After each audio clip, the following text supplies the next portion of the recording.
Hello and welcome here. The villains in Blue Beetle provide fans a peek of what Iron Man from the Marvel Cinematic Universe would have looked like if he turned villainous. The first hero of the DC Universe, Jamie Reyes, engages in combat with Victoria Kord, the head of Kord Industries, and Ignacio Carapax, a robotic OMAC soldier who later has his implants upgraded.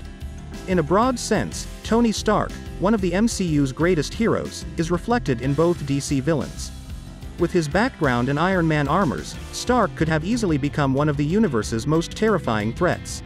Tony Stark has an epiphany after his terrifying abduction by a Ten Rings group in Afghanistan, as shown throughout the MCU.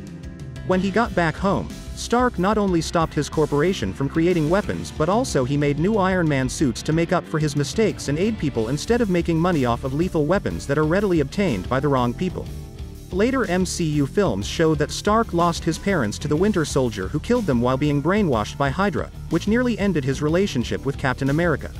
However, Stark remained benevolent and the bond was eventually mended. Even though the Blue Beetle movie isn't considered a part of the DCU, Jamie's status as the first DCU hero means that the audience will consider Victoria Kord and Carapax's influence on him when understanding the character in the new era, making them an important part of his overall characterization even if the franchise never includes the movie. As a result, it seems logical that the two represent a villainous DC version of Iron Man, emphasizing the risks to Jamie's heroic career. Similar to Tony Stark, Victoria Kord of Blue Beetle is in command of a big organization known for producing weaponry, but she treats her company differently than Stark did. Victoria is in charge of establishing Kord Industries' weapons development, creating OMAC cybernetics, and equipping their security personnel with cutting-edge weapons. Stark Industries previously produced weapons before Stark stopped doing so after having his epiphany. Carapax matches various facets of Tony Stark, while Victoria Kord symbolizes Stark's riches and advancements in weaponry. In Blue Beetle, Ignacio Carapax is recast as Victoria Kord's bodyguard and hitman instead of as an archaeologist whose mind is implanted into a mechanical body.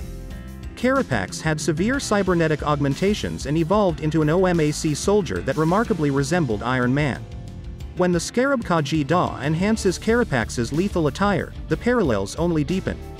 Carapax sadly lost his mother, just like Stark, but unlike Stark, Carapax's tragedy made him susceptible to Victoria's cunning tricks.